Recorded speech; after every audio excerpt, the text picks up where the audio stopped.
Muito bem, sejam bem-vindos.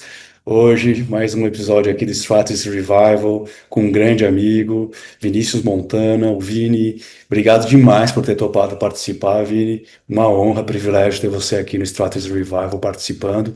E o Vini, que fundou a Creators by Truth, que colabora com a gente nas edições dos vídeos aqui, traz a capa que o Bala fez. E é muito incrível ter essa parceria com eles também. Obrigado demais, Vini, por estar aqui. Eu que agradeço. Me sinto muito honrado e é um privilégio de estar aqui com você nesse quadro do Strategy Revival. Também eu sigo muito as entrevistas que você faz, assim, muitas pessoas legais, bacanas, são referências do mercado e, e eu me sinto muito honrado de estar aqui, muito feliz mesmo. Mais uma pessoa incrível do mercado fazendo parte do nosso grupo. E a Creators by Truth me encantou porque é sobre o impacto positivo, né? Que muito me interessa, do impacto positivo através da comunicação e ações das marcas. É o que mais me interessa, honestamente, que a gente pode fazer como estrategista, como publicitário e como marqueteiro, como criativo, enfim. Queria saber de você, em primeiro lugar, como é que você criou a Creators by Truth, mas começando pela sua carreira, como você começou, como foi e como é que você chegou na Creators by Truth? Bom, Pequeno diálogo.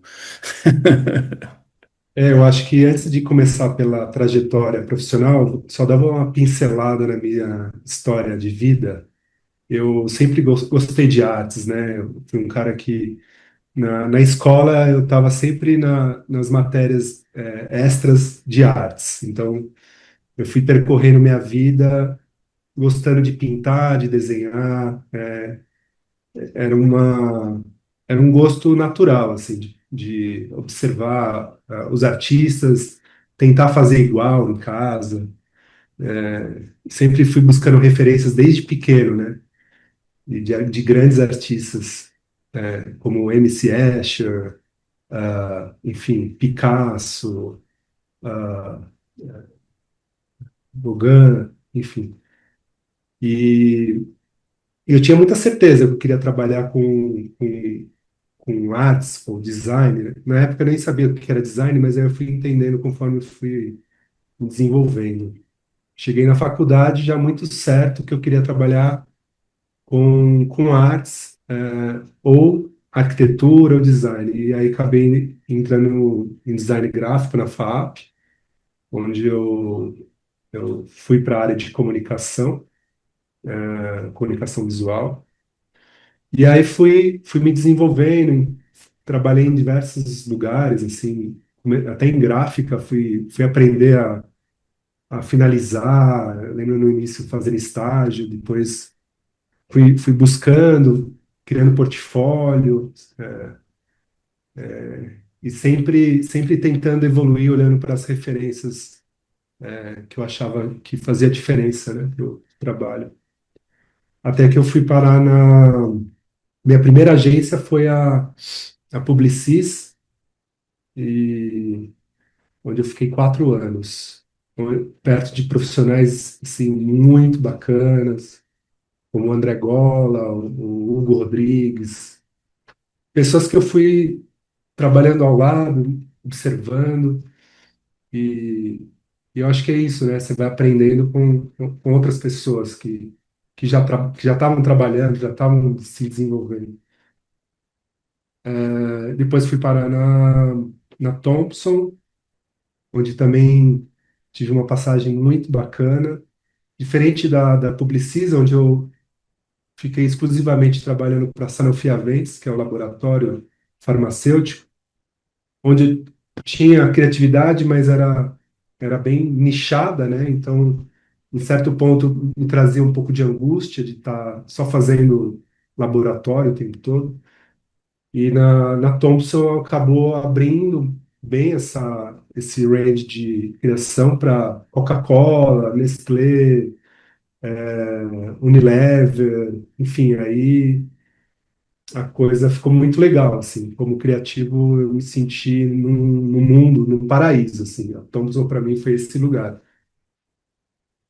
pelo lugar também, assim, um lugar maravilhoso, né? Eu fiquei sabendo agora que demoliram ou estão demolindo o lugar, assim, o prédio da Rua Mário Amaral. E lá eu também trabalhei com pessoas muito legais, também referências hoje no mercado, né? O Ricardo John, o Felipe Coveiro, o Christian Faria, o Silvio Medeiros, enfim, uma galera muito, muito boa de, como a gente fala, né? Um sarrafo alto, assim. E foi lá que realmente eu me desenvolvi muito como criativo e aprendendo com essas pessoas e fui me buscando, saí de lá, fui para recebi uma proposta da The Marketing Store para trabalhar com McDonald's, Fiat e outras contas, mas numa área mais promocional. E depois eu fui para VML, antiga Geometry, na época eu acabei entrando num nicho também de mercado que não é todo criativo que gosta, mas eu fui trabalhar com a BAT, que é British American Tobacco. É a maior empresa do mundo de tabaco e produção de cigarros, vapers, onde eu fiquei 9 anos ao lado do Carlos Silvério, um super profissional, onde eu aprendi muito, muito, muito, muito mesmo, assim. Só que ao mesmo tempo, nessa caminhada de trabalhar com cigarro, me comecei a entrar em conflito, assim, porque era um mercado muito fechado. A gente fala de dark marketing, porque é uma criação que não pode ir para o público, tinha que ser estratégias super bem boladas de como chegar no consumidor sem, sem ser direto, de forma indireta, de forma maquiada. Então, imagina as estratégias que tinham para a gente poder vender. Era assim, das estratégias mais sofisticadas que tinham, assim, eu acho. Foi de todas as vezes que eu convivi e vivi assim na minha vida, foi onde eu aprendi realmente assim o quanto a gente tem de potencial para criar coisas e desenvolver estratégias para chegar no consumidor sem que ele perceba, de forma às vezes que você fala, nossa, é, é assustador. E aí, ao mesmo tempo, fui me desenvolvendo, porque algumas coisas na minha vida também foram tendo impacto, né? Eu separei, tive um casamento, né, que não deu certo, e que me levou para um caminho de autodescoberta. Eu, eu comecei a entrar num caminho de quem eu sou nesse mundo, né? O que que eu vim fazer? Comecei a entrar nesse, nesse confronto comigo mesmo.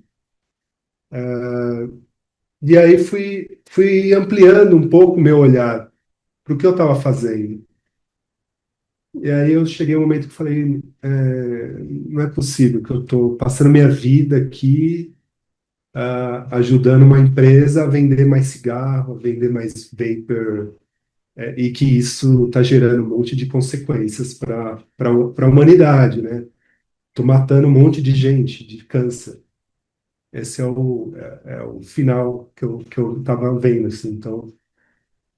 E ao mesmo tempo eu estava me sentindo meio culpado por tudo isso, né? Porque, pô, querendo ou não, a hora que eu atingi esse olhar, assim, eu falei, não, né?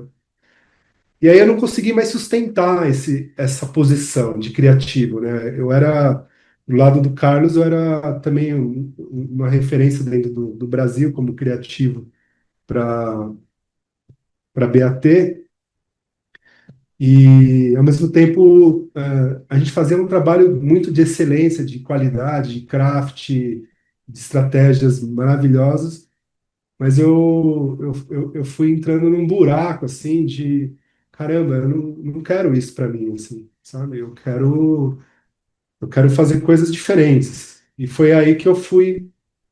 eu fui entrando num lugar assim muito difícil, até para me relacionar com o pessoal da agência. Estava sendo conflituoso, estava sendo difícil, denso, sabe? E aí eu resolvi sair da VML. Não saí do jeito que eu gostaria. Eu saí com burnout e tal, trabalhando muito também. Mas eu acho que foi passando por isso que me deu capacidade, confiança e força para poder inaugurar e fundar Creators by Truth, que nasce desse lugar de, de usar a criatividade com propósito, com princípio de mudança, de transformação, né? A essência é essa, assim, de criatividade consciente, criatividade regenerativa. Então, fazem 2 anos e meio hoje, foi 2024 que a gente começou a operação, 100% remota, conectando pessoas Brasil e fora do Brasil para estar nos projetos de criação, design e comunicação. Eu trago uma bagagem, assim, e o meu diferencial também como designer é muito na parte de construção de marca. É uma coisa que eu gosto muito. E mesmo na propaganda, né, eu tinha, a parte de design era uma coisa que eu tinha muita facilidade, assim, né? Eu já tinha, eu tinha um poder de síntese que era o meu diferencial, assim. Conseguia chegar em resultados muito bons e de forma estratégica também, de pensar numa apresentação, de como defender aquele racional do design. Eu tinha essa facilidade.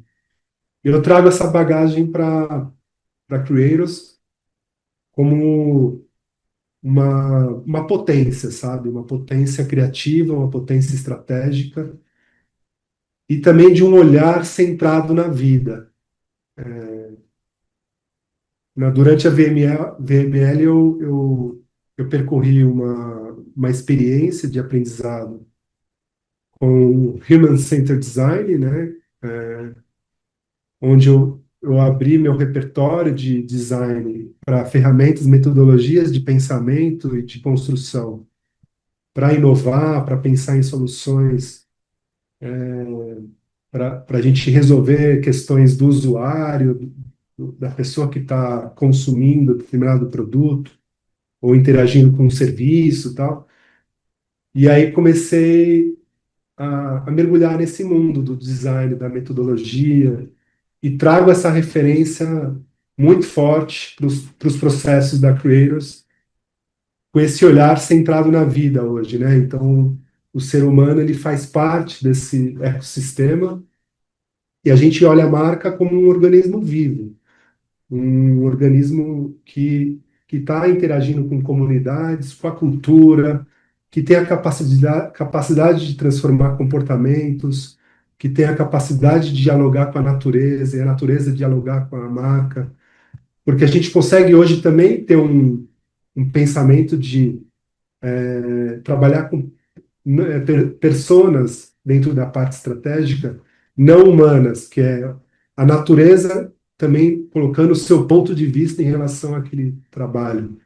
Então, tem consultorias lindas fazendo trabalhos lindos sobre isso, assim, de mergulhar mesmo na natureza, levar as pessoas para entender, né? Então, hoje, na Amazônia, é, a- essa frente de bioeconomia, inovação que está em ascensão, assim, para manter a floresta de pé e poder usar os recursos de forma consciente, integrando as pessoas que estão na região de forma muito linda, assim, e tudo convivendo harmoniosamente, né, em equilíbrio. Isso é muito lindo mesmo. Então, eu acredito muito nesse caminho, assim, obviamente, a Creators, ela está no momento de tração ainda, assim, então a gente está buscando oportunidade, buscando clientes, mas e a gente também tem um espaço para acolher outras marcas, outras empresas que queiram ou que estão em um momento de transformação, queiram uma mudança interna, que queiram repensar o posicionamento da marca, da empresa.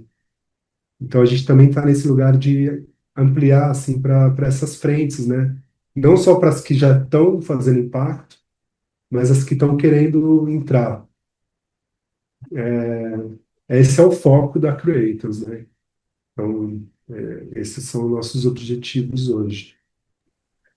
Meu amigo, que história, carreira e a Creators, objetivos incríveis de impacto positivo através do trabalho de design, de arte, de conceito criativo, muito legal de saber. Obviamente já conhecia, mas é legal de Hum, escutar a história inteira e com esses hum, detalhes, porque acho que organizações que buscam impacto positivo, acho que elas fazem bastante diferença. O que eu mais acredito é no impacto positivo que a gente pode ter no nosso universo da publicidade, da propaganda, da arte, do design, e a Creators tem esse objetivo. Então isso é muito bonito, admiro muito a ti e valorizo muito a Creators, que entre outras coisas me ajuda também no meu podcast, que tem esse olhar também, fala sobre as outras coisas também, mas a pergunta que sempre vem é sobre o impacto positivo, qual é o ponto de vista do entrevistado sobre o impacto da entrevistada, sobre o impacto positivo que as marcas podem gerar. hum. Então tenho esse objetivo também, sabe, de ajudar na reflexão das pessoas que topam assistir esses episódios com pessoas incríveis como tu. Bom demais. E aí, falando de impacto positivo, você falou um pouco da BAT, né, British American Tobacco. Qual foi o oposto disso para você? Qual foi o momento mais forte da sua carreira que você se lembra de impacto positivo através de uma marca que você teve? Bom, acho que a própria British American Tobacco, ela tinha quando começou esse lance do ESG, as grandes empresas começaram a trabalhar em cima disso, né? Desse marketing sustentável, de valores, de transformar a empresa, reposicionar as empresas, né? Então, a BAT fez um esforço muito grande, de posicionamento, né? De olhar para as culturas, para as pessoas que fazem parte das plantações, das comunidades, e permeou todo o marketing, permeou todo o nosso trabalho também de criação, no período que eu trabalhei lá, de fazer campanhas internas, institucional, para trabalhar as comunidades, é, filmes, né, trazendo essas pessoas, humanizando o processo, e mas em certo ponto, assim, eu olho isso como ambíguo, porque tem uma frente tóxica, né, de consumo de um produto que faz mal, mas o processo muito amoroso ao mesmo tempo, né, muito cuidadoso, né, e realmente as pessoas que fazem parte das culturas, das comunidades, das plantações, assim, as famílias, elas adoram, elas amam a empresa, elas acham que a empresa realmente ajuda elas e transforma a vida delas, né? É uma relação muito boa, assim, para eles. Só que a gente vai vendo isso em escala e transformando isso, o impacto que isso vai gerando são, vai numa direção oposta, né? Se for pensar, porque a pessoa que está comprando o produto, fumando, ela não tinha essa comunicação, né, das comunidades, não podia comunicar isso. De certa forma, ela podia ser direcionada a investigar se ela quisesse. Aí Porque todo tipo de comunicação, mesmo esse, né, que a gente vê de, porque a gente envolve pessoas, envolve a comunidade, e coloca isso numa comunicação, numa embalagem de cigarro, de certa forma você tá ajudando a promover o produto, né, trazendo mais valor para ele. Então, esse tipo de comunicação a gente não podia fazer, a gente podia pôr um QR Code, podia pôr coisas para falar, pô, o cara vai ligar para nós e a gente vai contar a história, num telefone, não sei. Ou fazer o cara conhecer as fazendas de plantação. Então tinha esse olhar, né? Que é uma memória bem recente da onde eu passei, né? Mas eu sempre tive esse viés de olhar para cases de prêmio, assim, com um olhar de impacto, né? Prêmios que falam, putz, os caras marcaram um golaço, assim, né? Como aquele foi um case, tem um tempo já, uns 10 anos, eu acho. Um peixinho que os caras fizeram de ferro, assim, para a região da, ali entre os Estados Unidos e do Caribe. Eu sei que a região estava sofrendo alguma coisa com baixo absorção de ferro, não sei o quê. Não sei se eu estou misturando os cases, mas eles criaram um peixinho que ajudava a população a pôr isso na panela na hora de preparar a comida e aumentou significativamente a saúde das pessoas, assim. E ganhou vários prêmios esse case. Eu não lembro agora o nome do case. Teve um também que eu lembro do. Acho que eu confundi. Esse é do. De Fizeram boa. uns, fizeram uns cartazes com rede de peixe que ajudava a própria população pegar um peixe que estava contaminando, infestando, e tal. E uma mídia simples que virou uma ferramenta para a população pegar esses peixes que estavam comendo outros peixes e estava acabando com a fauna e tal, e também virou um super case, assim. Foi na época que eu ainda trabalhava em agência, eu estava muito antenado, essa coisa de ganhar prêmio, e era o meu objetivo, né? Eu vivia a criação para ganhar prêmio. Eu acordava pensando, puta, que ideia que eu vou levar hoje?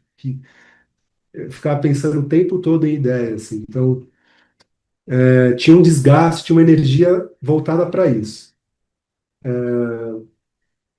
E hoje eu olho tudo isso como um olhar mais de contemplação, assim, menos vontade, assim, sabe, de colocar energia nisso, sabe? De falar, putz, vamos escrever isso numa premiação. O meu negócio é mais no ação, no concreto, tá fazendo.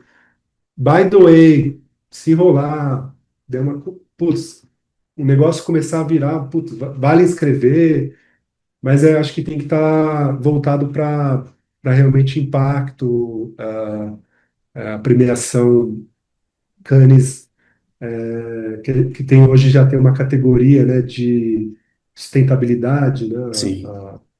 específica para isso. Aliás, eu acho que eu até fiquei pensando antes de fazer esse papo com você sobre isso, né? Assim, o meu ponto de vista, assim, como criativo hoje, já numa pegada mais regenerativa, eu acho que a premiação tinha que ser mais nesse caminho mesmo do impacto mesmo, referências de cases que realmente estão mudando o comportamento, a vida das pessoas para melhor, né, para o bem. E, e não cases que estão gerando mais consumo, sei lá, cases de Coca-Cola, essas coisas. Eu acho esse caminho eu acho um pouco ruim, assim, mas é isso, faz parte de um sistema, do mercado. A gente não consegue eliminar as coisas assim da noite para o dia. Mas eu vejo o Cannes como uma oportunidade de, de colocar mais peso nisso, assim, mais força nesses projetos mesmo. e projetos reais, verdadeiros, que estão trazendo números, dados, que estão mostrando realmente que o impacto está fazendo a diferença ali, ou socialmente ou ambientalmente. E, e é muito louco, né? Porque eu adoro ver os cases, né? Assim, eu sou um cara que admiro a forma como o brasileiro faz case, assim. É impressionante como a gente sabe fazer uma coisa, às vezes, que nem é tão forte, virar muito foda numa construção de um case, assim. E, e colocar essa energia para cases que realmente estão fazendo a diferença, aí é muito legal mesmo, né? Mas eu acho que a gente está vivendo um momento hoje de muita transformação, muita mudança. E às vezes, quando está rolando o evento, né, eu fico observando, assim, que às vezes está rolando uma guerra ali do lado, né, em Israel, por exemplo, onde está sendo destruído ali a faixa de Gaza. Isso ano retrasado. Ao mesmo tempo estava rolando os ataques e tal.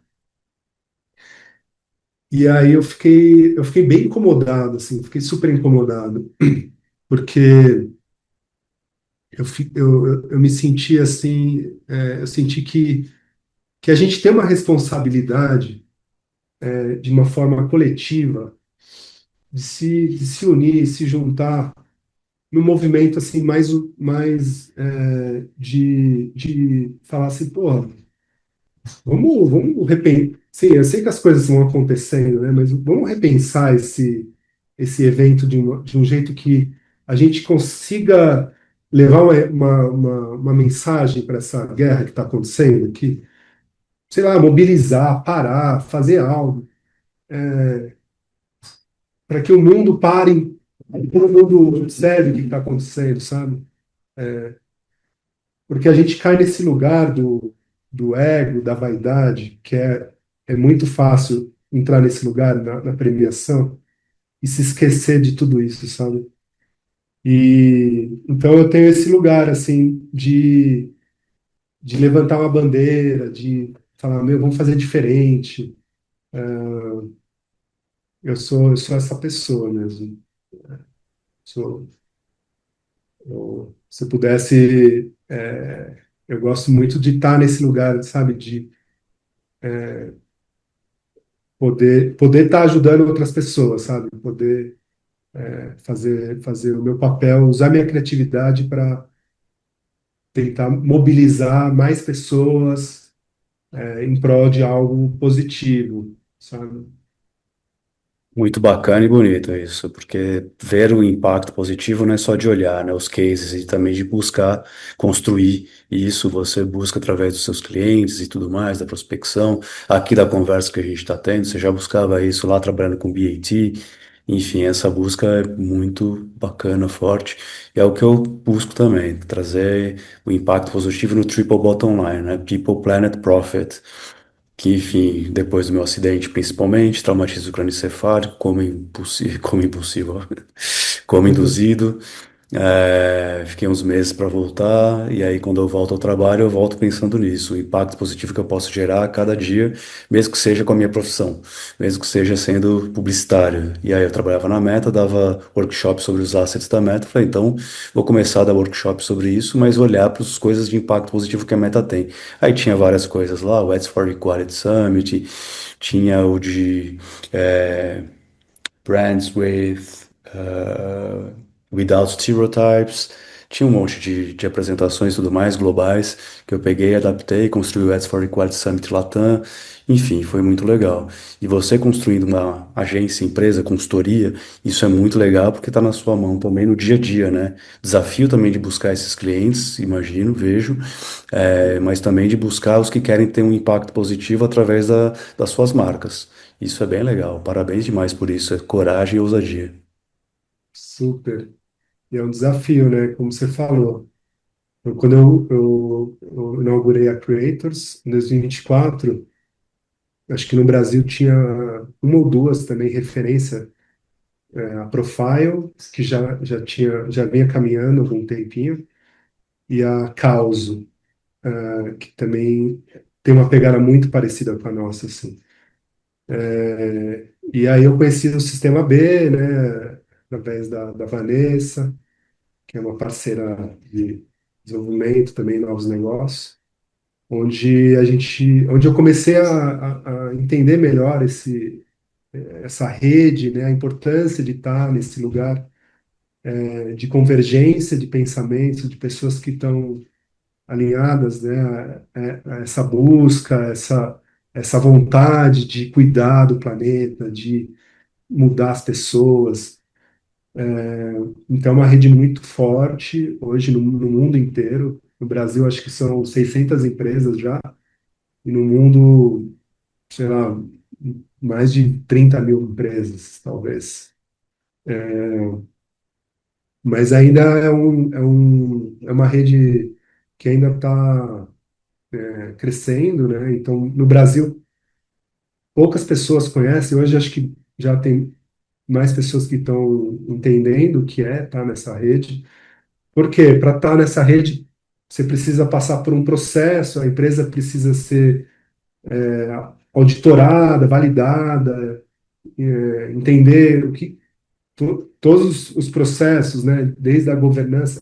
Aí a gente entra nos valores ESG, né, mas a gente vai entender o que a governança está fazendo, de que jeito, o que a gente está comprando, como a gente está, quais recursos que a gente está usando para a empresa operar, de que forma, de quem a gente está comprando, com que parceiros, se a gente tem uma política de inclusão, de diversidade, e vai permeando também a parte de recursos, de valores que a gente troca com esses parceiros, e de impacto ambiental também, né? Então, quanto que eu uso de resíduo aqui por dia, então eu tenho que computar o quanto eu uso de resíduo, descarto no lixo, de gás, enfim, um monte de coisa, assim, que, obviamente não é tudo que a gente vem preparado para, né? Mas a gente aos poucos vai compreendendo e vai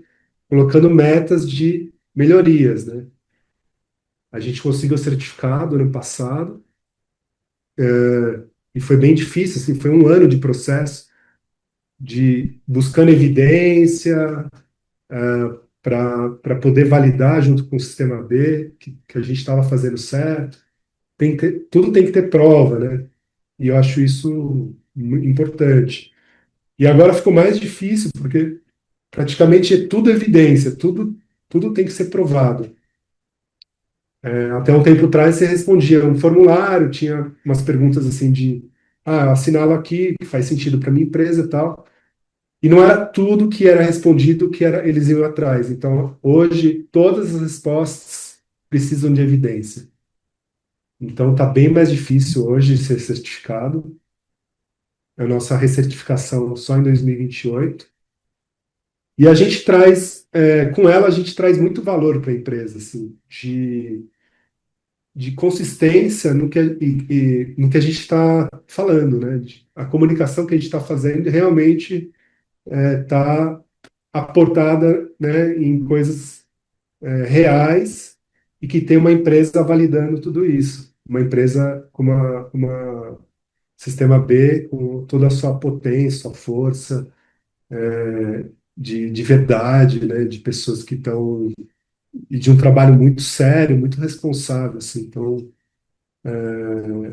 eu, eu admiro muito, assim, estar nesse caminho e, só vai crescendo, né? Essa vontade de estar e querendo mais melhorar, cada vez mais melhorar, para poder ir aumentando os dados que a gente ganha pontos, né?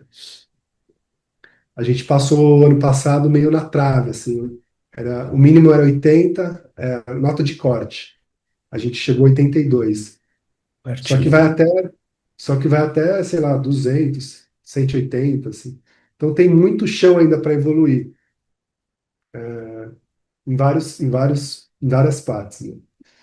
E esse ano, emendando o assunto, esse ano a gente está, a gente recebeu uma consultoria da New York, da North Carolina State, um pessoal de MBA da Carolina do Norte, escolheu algumas empresas do Sistema B e a gente foi escolhido. E aí eles trouxeram uma ideia que eu comecei a trabalhar em cima, que é para... E é uma das coisas que eu já venho promovendo, né? Esse lugar do processo criativo, do trabalho feito com IA, mas é com alguns cuidados e para que a gente não perca a mão criativa, o processo humanizado, que a gente consegue fazer uma entrega que às vezes pode ter passado por uma IA, mas teve muita mão, muita reflexão, um processo de pessoas envolvidas e repertório criativo de pessoas, não de IA. Então, a gente está implementando agora, no próximo mês, já uma política de uso responsável de IA. Meu amigo, IA, eu amo e às vezes tenho medo, né? Eu já falei isso pro Diego, por exemplo, que foi o último entrevistado. Falei, será que a IA Uhum. vai roubar meu emprego? Ele falou, não, e tal, porque o ser humano, obviamente, traz as coisas e comentei da curiosidade, que para mim é a característica principal que um planner, um estrategista, precisa ter, que é a curiosidade, que assim você vai investigando e vai descobrindo, e aí você encontra os insights.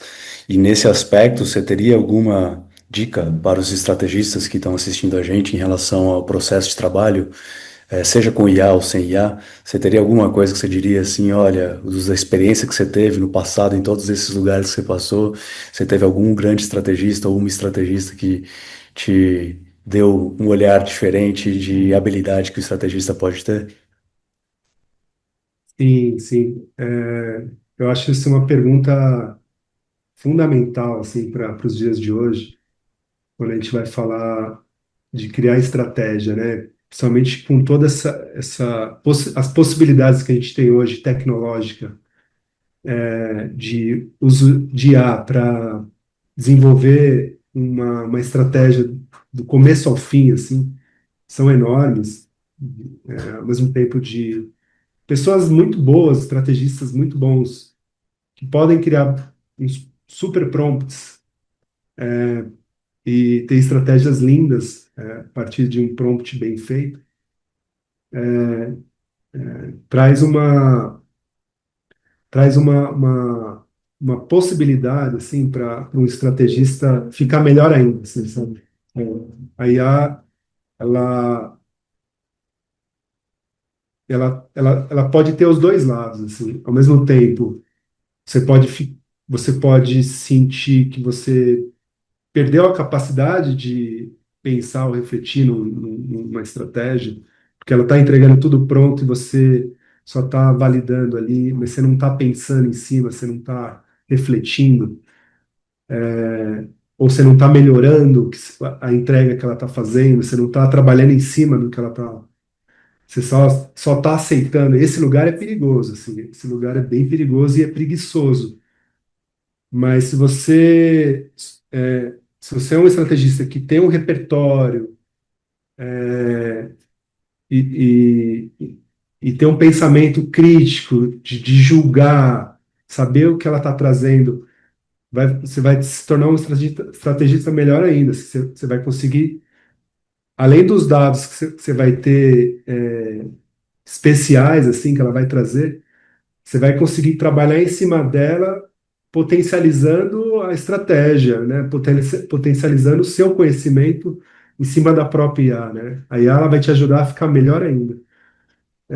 Só que não são todos os estrategistas que estão conseguindo fazer isso, até porque isso demanda energia, né? Demanda vontade de querer olhar para o que ela está entregando e falar, putz, vamos olhar isso aqui com calma, tudo minuciosamente, vamos avaliar isso.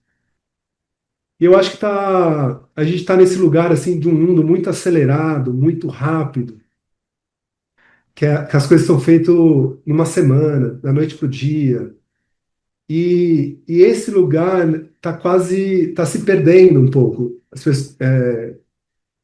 Eu falo assim por mim mesmo, assim.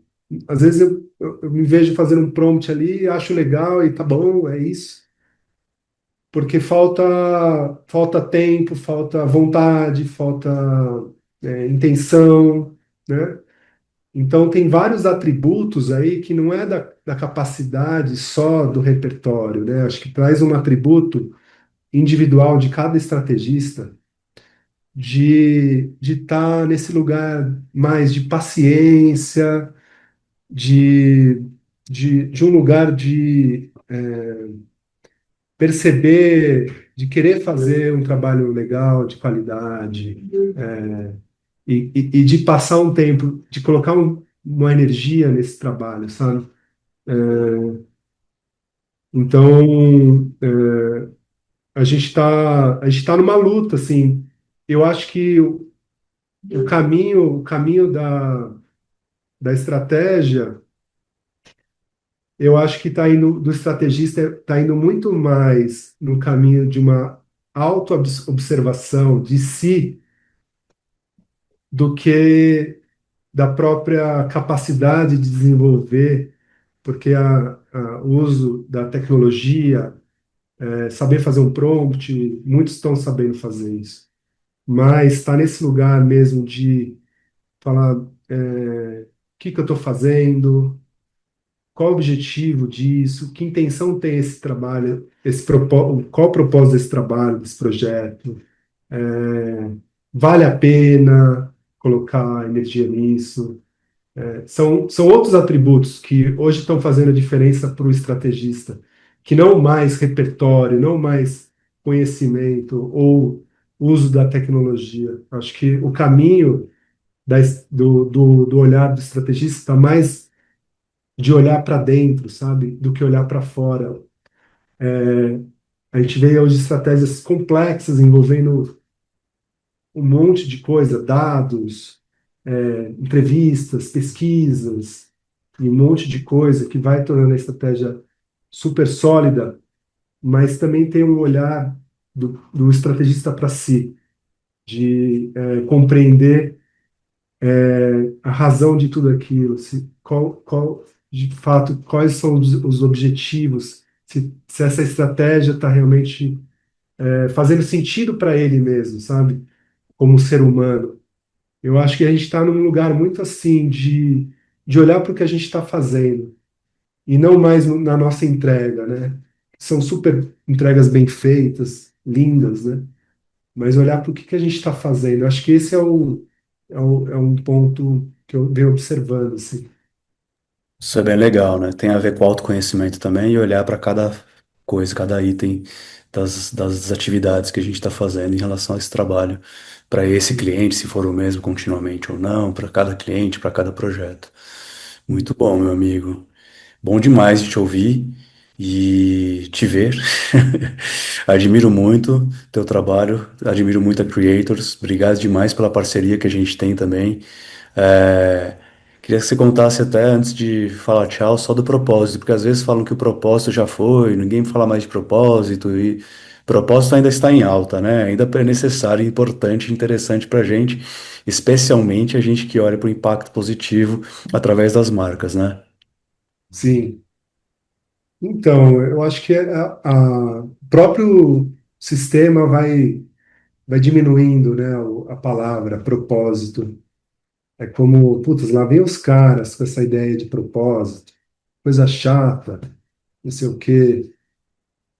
Porque realmente incomoda, assim, incomoda, porque o propósito passa por essa autodescoberta. Ele não pode ser da boca para fora, simplesmente materialista.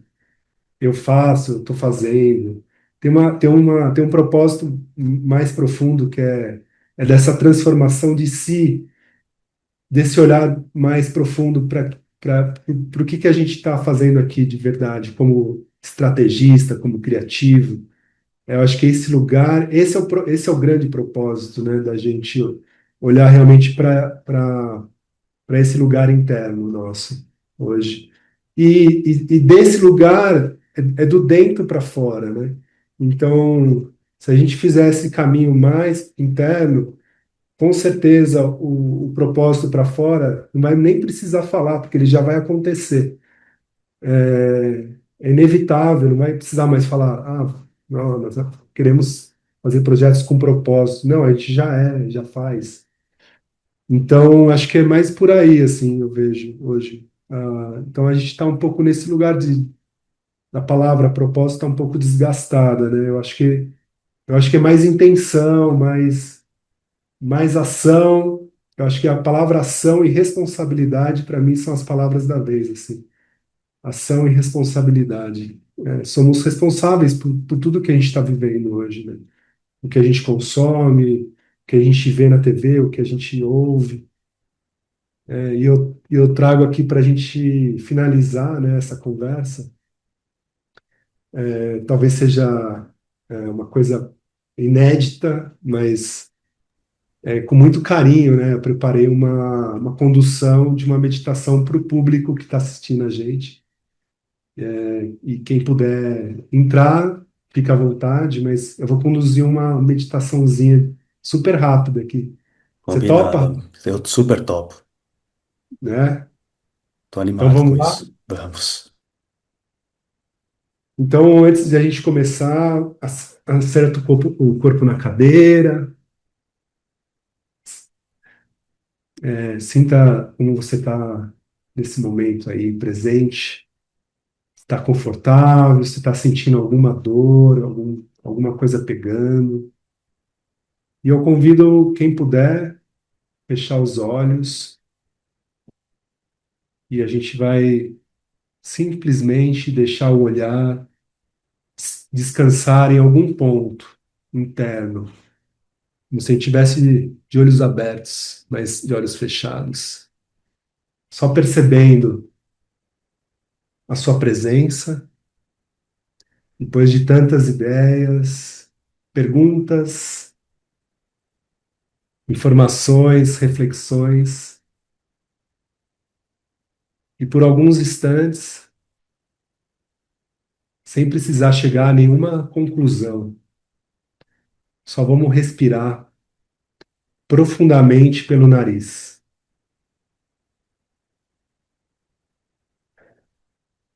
soltar pela boca, deixando o ar esvaziar por completo.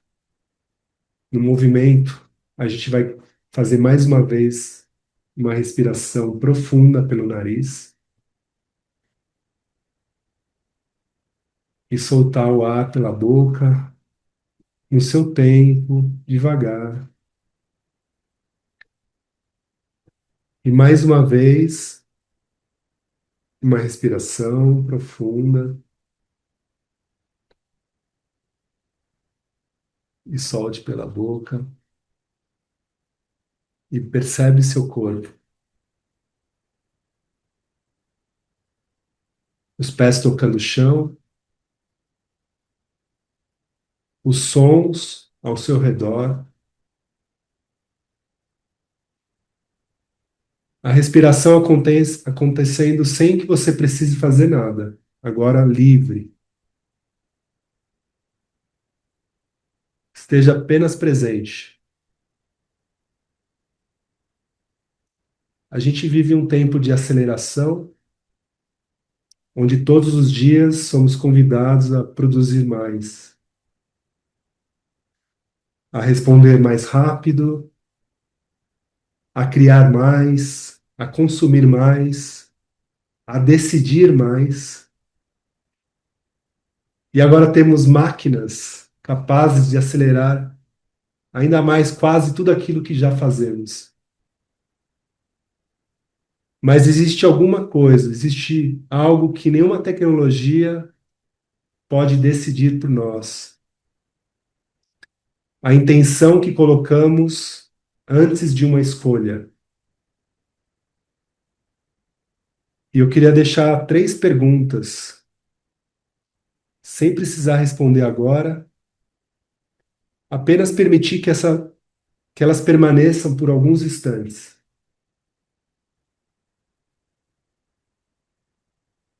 O que estamos colocando no mundo através do nosso trabalho? Quem é impactado pelas escolhas que fazemos? E que futuro estamos ajudando a construir com aquilo que criamos todos os dias? E respire mais profundamente, mais uma vez.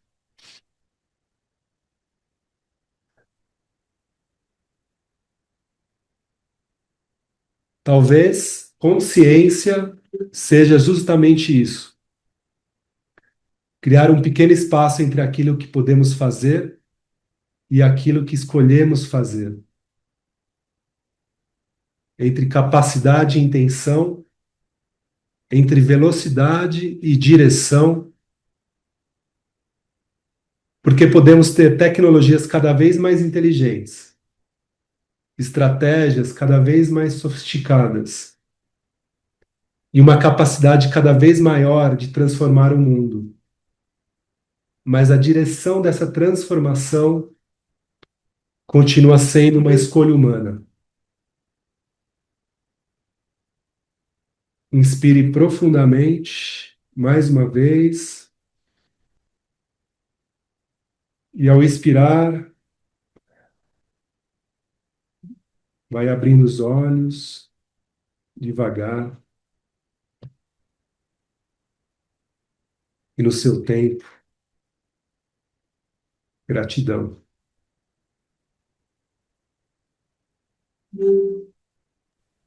Mil graças por isso, amigo. Muito bom. Obrigado demais. Altas reflexões. Muito bom, obrigado. Eu que agradeço essa oportunidade, muito feliz mesmo de poder colocar um pouquinho do que eu penso, do que eu acho, e essa é a minha visão, né? Obviamente, não é para todo mundo concordar, né? Eu acho que cada um tem sua individualização aqui, nesse momento com você, e é isso que eu posso contribuir com vocês hoje.